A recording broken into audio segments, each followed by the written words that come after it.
meeting to order, Parks Board meeting. Let's start with the Pledge of Allegiance. Pledge allegiance to the flag of the United States of America and to the republic for which it stands, one nation, under God, indivisible, with liberty and justice for all.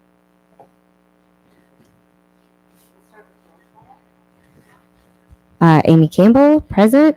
Rebecca Carlton, absent. Walter Green, Jessica Pappenhouse, Derek Bradley, Present. Charlie Smith, Randy Mobley. Okay. First order of business is to adopt the agenda. It was emailed out and everybody has a copy in front. Anyone like to make a motion? I'll second.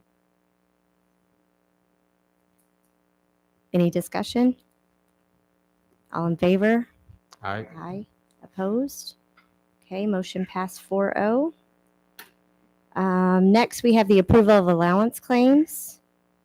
Those were passed around, and I believe everybody's signed. Somebody wants to make a motion to approve?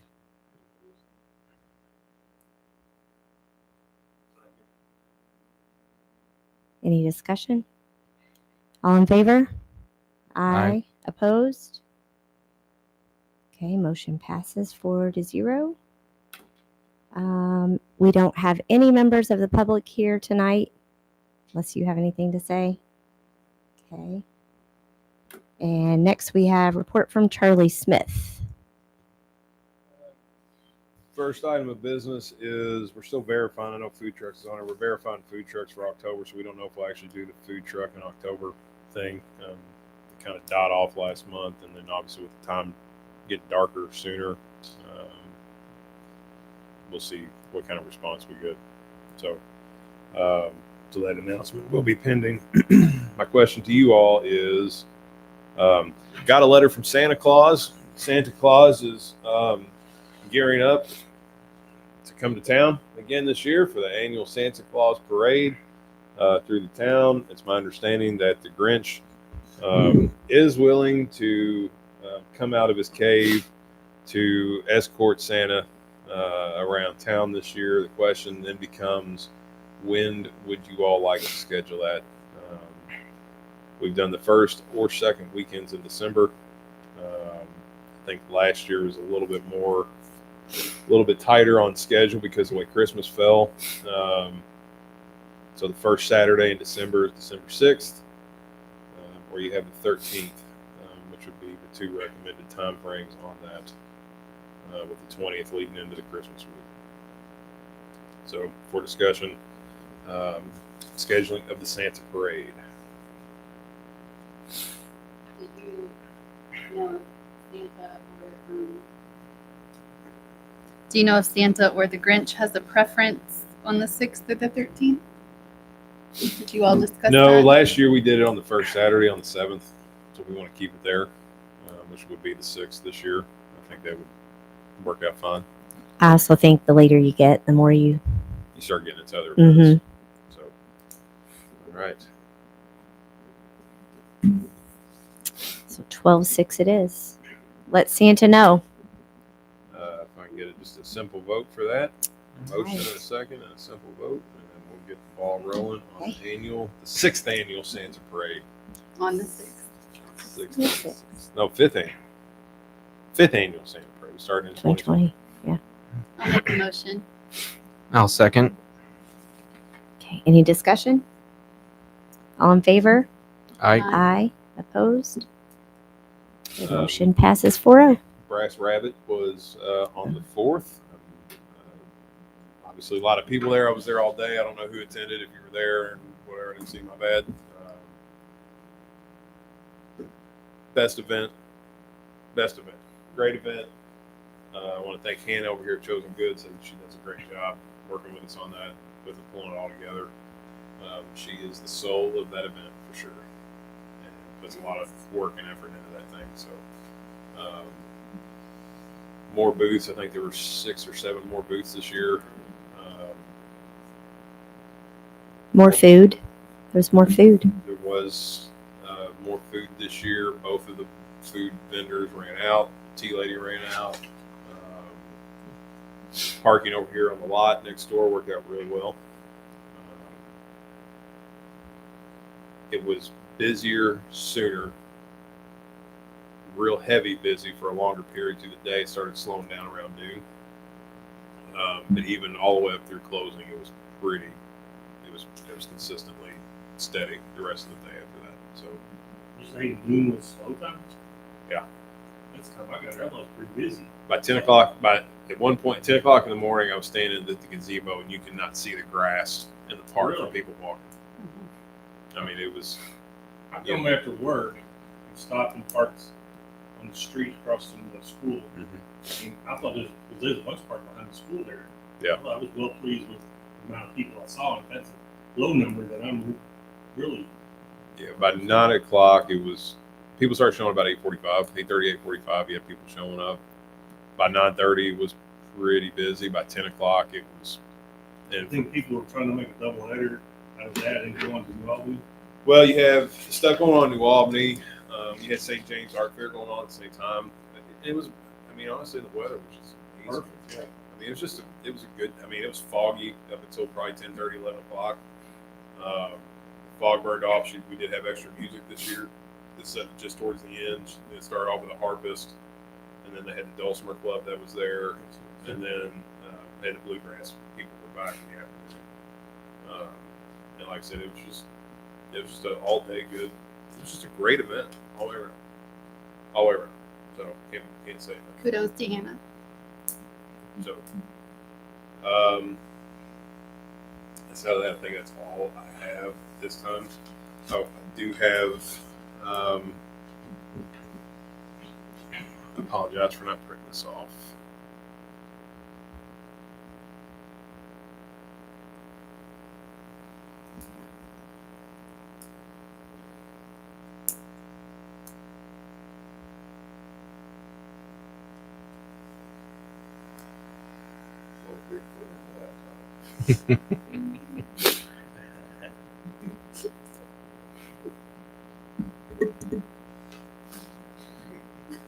Laugh it up.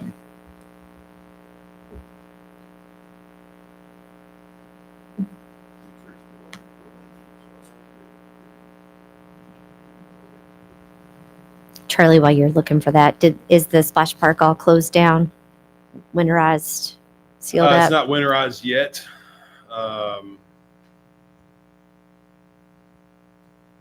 It is not. It is closed, but it is not winterized yet. So we still have some time on that. Basically, we just got to bleed the system. I do have a proposal from the new owner of US Lawn for Christmas lights this year. I'm trying to find that right now.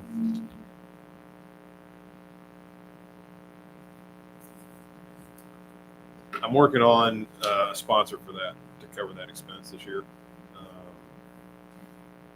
Barring that not coming through, I would ask the Parks Board for a not to exceed of $4,000 for the lights at the park this year. And as I say, it would be the same company that was used previous. Do we need a motion? Yeah. Motion to approve $4,000 for Christmas lights provided we don't have them. Is that right? Yes. Who was the owner? I had his name on the tip of my tongue here. Jerry? Adam Neville was the previous owner, and he's since sold to a new guy. And he reached out. There were some concerns about billing because they wanted to be paid up front. I explained we can't do that. We cannot issue payment until services are rendered and invoices issued for those services. As a government, we can't prepay. And so I worked that out with him. He sent me over a proposal. I've solicited a sponsorship for that to offset that expense to the town from a local business. And I'm pending an answer on that. I think it's going to come through. If it does not, obviously we still want to move forward with the lights on that. So yeah, we just do the Wilkerson. So we'll do. We hire a company that comes in and does the lights on the gazebo and around the War Memorial and the trees and whatnot, and then we internally do family photo for us, items, and obviously the picture of Santa, which you got your picture of Santa last year. So we do. It's kind of split on that for that part. But we do contract that. We do hire out the lights on And it's also something that it goes down each year that you use them, right? Typically. Yeah. Yeah. So I think the way it was done before I was here, maybe some of you already, I think you were manager at the time. The town paid for the lights, issued to them, and then they would come install them, take them, store them, replace them. But then it's a kind of I don't want to call it prorated, but depreciated expense, and you increasingly just pay labor on that stuff.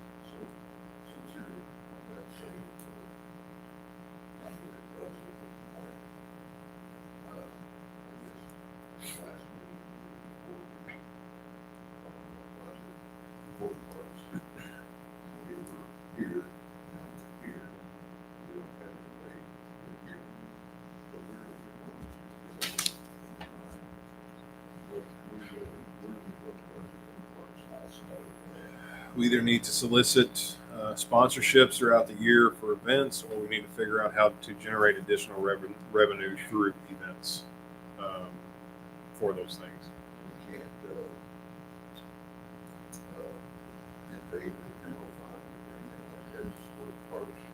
Realistically, no. I mean, there's some things that the council could pay for. For example, Christmas lights. That's something we could take to the council and ask them to pay for out of their budget, outset it. Which in the general fund is that's a disbursement that comes from the county for economic development that can be used for a lot of different things. So there are some odd and end items like that the council could cover if needed.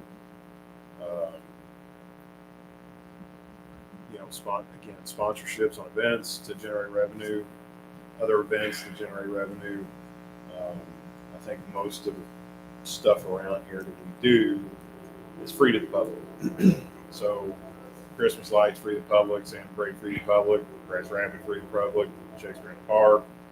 All of those things are free. The only revenue generating item we have is the pool. And that basically offsets the expense more or less of the pool, but the revenues of the pool, because of the shorter season, we do well when it's open, but we just can't stay open. Well, I guess my original question would be, you had a fund of $600,000.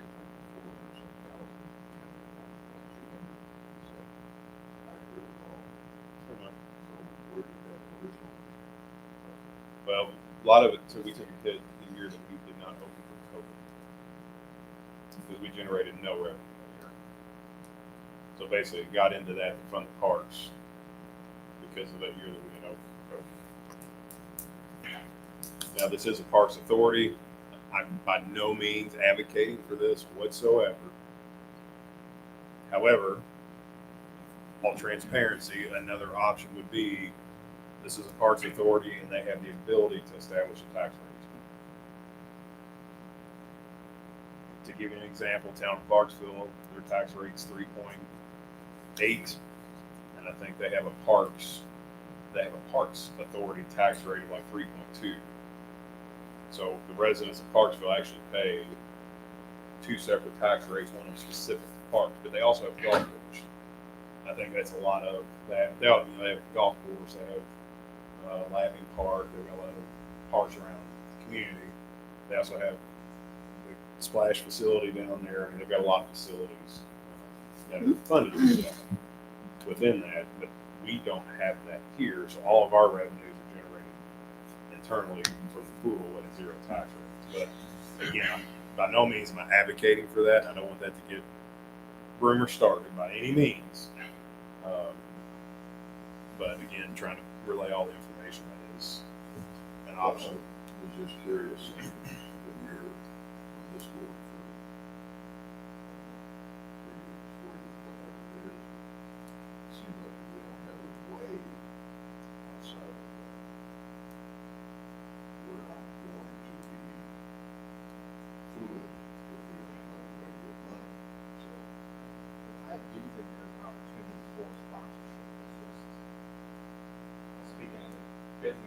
what do I get out of it? That's what I guess Well, and it is. again, Advertising for signs, booth stuff, how to accommodate. Because there's, speaking as someone who's donating money back to our business, so it's, what do I get in return? I mean, hey, there's always has to be, sometimes the return is signage up there and like that. well, and with that, I took the park quote unquote superintendent position as more of a liaison with the council back and forth. But also, Amy was here. I think Walter, you were here at the time.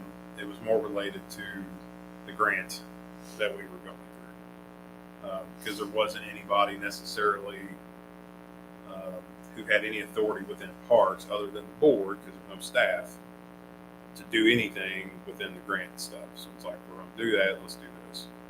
Maybe it needs to be considered that the parks look at potentially hiring a legitimate park superintendent that is more of an event type person.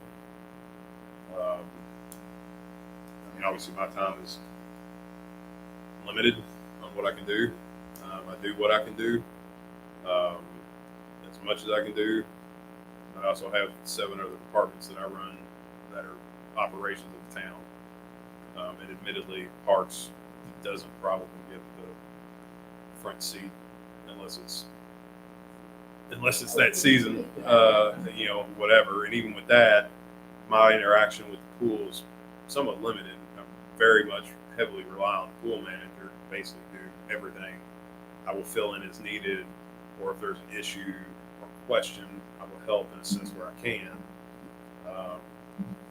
But as far as the responsibility of managing the pool and the dailies over there, I have virtually nothing to do with any of that stuff. So again, I mean, that may be something that needs to be talked about. Maybe we need to have a workshop related to that at some point. What that looks like.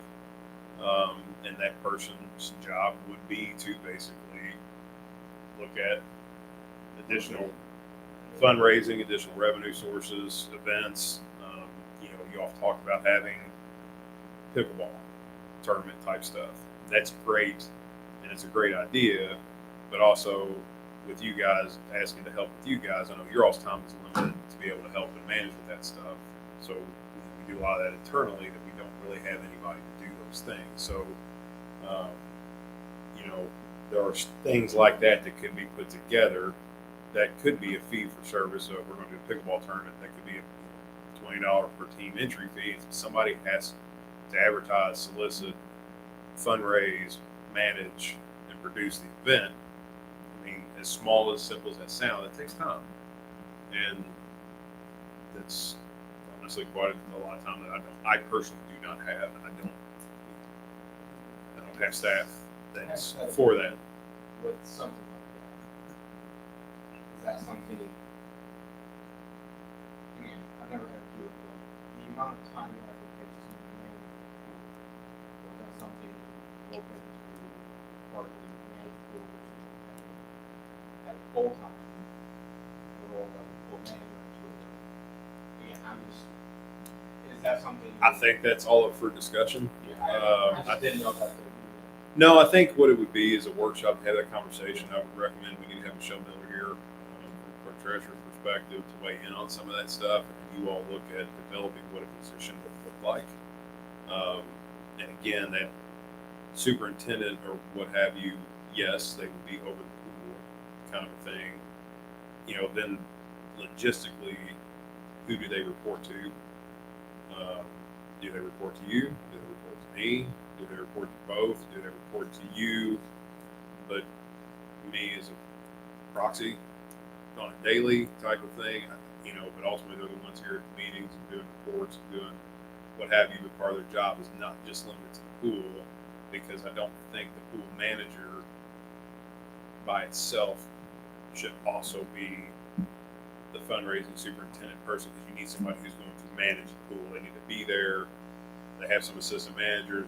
You get vacation times and this, that, and the other. But realistically, the pool season is two months more or less, with a couple weeks lead up and a couple weeks close out on the back end. So it's not a it's not a 6-month deal, right? It's 2 months out of the year. There's a whole lot of work that goes into it. Those 2 months to be open. And there's a lot of hours to be there during that time. But again, I mean, we've talked about having concerts in the park. We've talked, there's a lot of things that could be done and should be done. Some of that stuff has fallen off on the back burner. Nobody's fault home, just time limitations. So many happy people. I mean, that's So, but I think on the Councilman Mobley's concern, there's going to need to be something figured out here in the next year or two related to that for sure. There needs to be other revenue opportunities for the parks that benefit this community some way, shape, or form. But what does that look like, and how is it structured to do that? Could I do it? Yes, if I didn't have 700 parks that I oversee on a regular basis. This would need to be, I'm not saying it needs to be a full-time job. Sometimes it would have full-time hours. I don't know if it's again, it gets down a whole rabbit hole, but it's something you all need to think about. Because, like, is it a part-time hourly situation? What does that look like? Is it a bi-weekly salary information or a position that's geared more towards a part-time hourly structure? Because again, I think the hours don't justify 12 months out of the year. I think they're event specific, or maybe, and I don't know, I know you can do this in the private world. I don't know if we can do it in the governmental world. Maybe their salary is based on the revenue generation that they have. So again, I don't know the answer to that question. Again, I think that's why I'm showing that it probably needs to be part of this conversation on what can and cannot be done, how some of that stuff can be structured. But something's got to be done here in the next couple of years from that perspective. Well, because even when we were thinking about changing the pool manager job, I mean, that took several months to iron out and have conversations batted back and forth. So if it's something that needs to be finalized in the next year or so. Yeah, and I would say, we're good next year. There's a little bit of a cut that you all have, but I think we can handle that on salaries. I think that lifeguard's pay needs to be adjusted down, quite honestly. There's some percentages for streets and sanitation people that come out of the parks budget that probably need to be removed, because my street and sanitation guys are your workforce. They do all the pool prep, they do all the maintenance, they do a lot for you guys. So, how some of that is structured is internally, and again, I think it's more of a Michelle Miller conversation. But moving forward, we support a lot of things around town, and we do a lot of things around town as the function of parks for the benefit of the community. But also, there are some other opportunities. I think, look at City of Jeffersonville, and they have a farm to table event. It's $100 a ticket, and it's a limited ticket event. And they shut down Chestnut Street, down by Victor Station, between Port Avenue and Pearl Street. It's a big long table, and they bring their local restaurants in. And basically, everybody sits at this big long table, and it's a catered event that they have. Again, it's a paid event. They have the concerts at the river stage. Those are free events to the public. The parks pays the money to get the names, the talent there, but they also have major sponsors that they generate revenue off of those things. So they also have a full-time parks director. They have a full-time events planner within their parks situation. They also have 37 parks across the city. So I mean, from a holistic perspective, we have 2 parks. One of them's hidden, one of them's high profile. Grass Rabbit Cruise, we can have events here. They can be successful here. They need to be advertised properly. That costs money. We need to have names that talent that bring crowds. That costs money. We need, so down the path we go, who's going to oversee that thing? Because some of those things, we've had alcohol at some events before, those things have to be permitted through the state. So again, I mean, I don't mind working through some of those things, but all of it getting dumped on my plate, obviously I struggle getting all that stuff across the finish line all the time. I've been pretty tough. I just think you should have awareness because, I was naive enough to think that, the reason I bring this up, it came to my attention last week, the week before last, where our budget was and where it is, Parks Board. The city of Louisville lost $1 million on golf courses this year because of the drought. All of it comes into play because the leagues will turn out.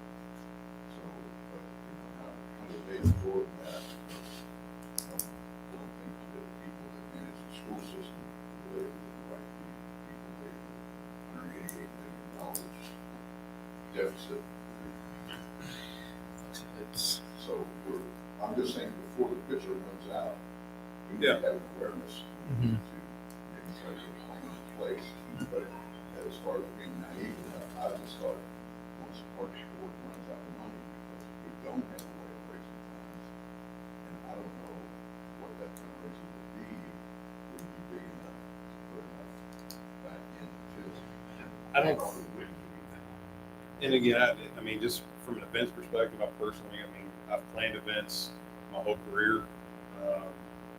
Pulling off one big, large fundraising event typically doesn't work. But there are things like Sellersburg Parks Board, Parks and Recreation Golf League. We have one of the premier golf courses in Southern Indiana within our town limits.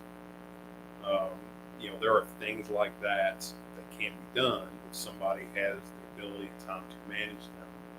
And it's better to do multiple events that would generate smaller amounts of revenue and try to pull one large one and raise a bucket at a time. Something on a consistent basis is still in golf seasonal.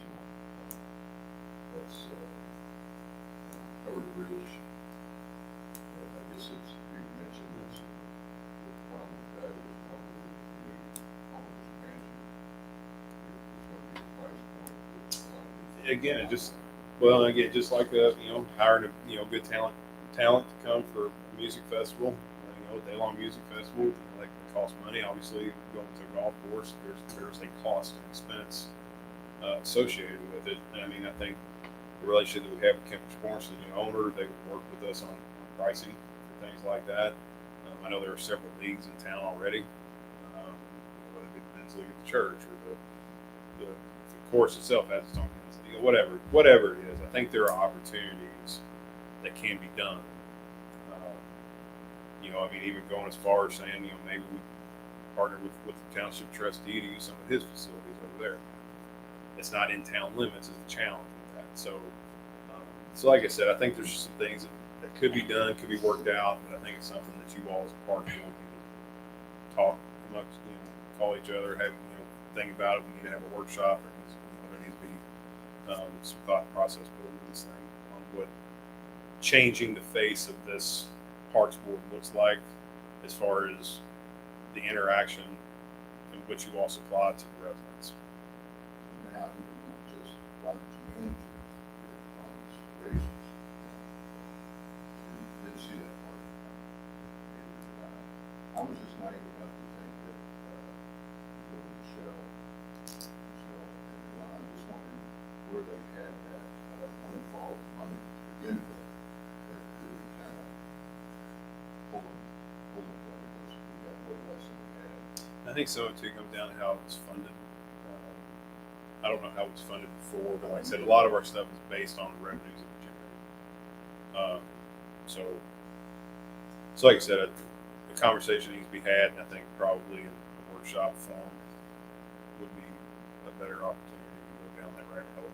But if we do nothing, what we're gonna have is Charlie, tell me just the specifics of a workshop. Just to Schedule and advertise, and basically you Okay. call a meeting, call to order. That's basically the only thing you all need to discuss. You can't vote in a workshop. okay, But you all can sit and have whatever the topic is that you all have a workshop for, just like a regular meeting like you have now. okay, You just can't take official action. It's a change. You can bring in experts or consultants or maybe it's worth reaching out to the parks event manager, Jarrett Parks Board Meetings, and having them here, along with the county parks, and get their input, get and have that conversation, start building information so that you all can make a good decision. You all want to plan something like that after the first of the year? Start that conversation. Okay. Okay, I want to bring it back to the U.S. lawn proposal because we had a first and then our discussion went that direction instead. That's okay. So would anybody second the motion for the U.S. lawn Christmas light proposal not to exceed $4,000 if a sponsor isn't secured? I'll second. Okay, any other discussion about Christmas lights? Okay, all in favor? Aye. Opposed? All right, motion passed 4-0. Okay. Any other comments from board members? We don't. Good. Okay. Motion to adjourn.